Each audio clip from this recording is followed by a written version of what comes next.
Hello मित्रों, आज हम रीड के एक और टॉपिक के बारे में बात करेंगे जो हमारे सिलेबस साइंस के सिलेबस में स्पष्ट रूप से दे रखा है, भोजन के स्रोत। तो भोजन के स्रोत से हमें सीधा सा मतलब है कि हमें भोजन दो प्रकार से प्राप्त होता है, एक पादप और एक जंतु से प्राप्त होता है। तो सबसे पहले अपन पादप पर बात करेंगे। पादप यानी पेड़ पौधों से हमें क्या क्या प्राप्त होता है। पेड़ पौधे सबसे पहले हमें अनाज प्राप्त होता है और अनाज से हमें अत्यधिक ऊर्जा प्राप्त होती है और ये कार्बोहाइड्रेट के प्रमुख स्रोत हैं।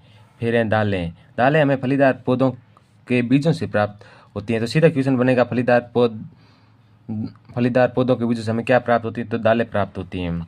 फिर और भी हमें थर्ड नंबर पर अपन एक और प्रकार है सब्जियां। सब्जियां पौधों के विभिन्न भागों का सब्जियों के रूप में अपन उपयोग करते हैं, पौधों के विभिन्न भागों का। तो पौधों के भाग कौन कौन से हैं, वो होते हैं तो फल, तना और जड़।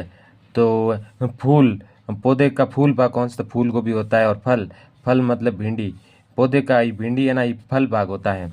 और पिछली बार 2022 के अंदर क्वेश्चन बना था कि पौधे का कौन सा भाग तना होता है, तो आलू पौधे का तना भाग होता है। और अब की बार ये फल वाला 101% चांस है इसके क्वेश्चन बनने के। और फिर आता है जड़। जड़ कौन सा होता है, मूली हो गया, गाजर हो गया, ये सब पौधे के जड़ भाग होते हैं। फिर आता है फल। फल फल से हमें क्या है कि शकरा और फल क्या है कि शकरा और पोषक युक्त तत्व युक्त होते हैं।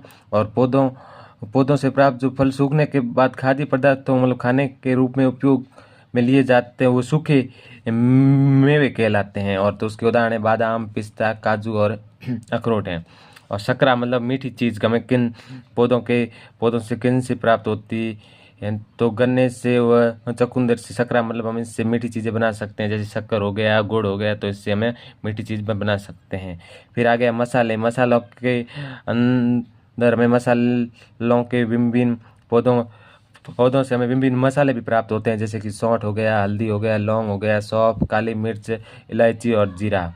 और फिर स्फूर्ति पेय पदार्थ। स्फूर्ति पेय मतलब हमें ऐसे पदार्थ होते हैं जो हमें पीने पीते हैं और इससे पीने से हमें स्फूर्ति आ जाती है, मतलब स्फूर्ति की ऊर्जा आ जाती है। तो ये चाय और कॉफ़ी हो गई।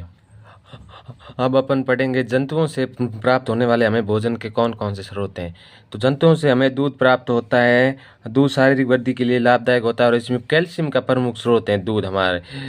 और फिर हमें शहद भी प्राप्त होता है जंतुओं से, जैसे कि मधुमक्खियों से शहद प्राप्त होता है। और अंडे भी प्राप्त होते हैं जो कैल्शियम और प्रोटीन के मुख्य स्रोत हैं।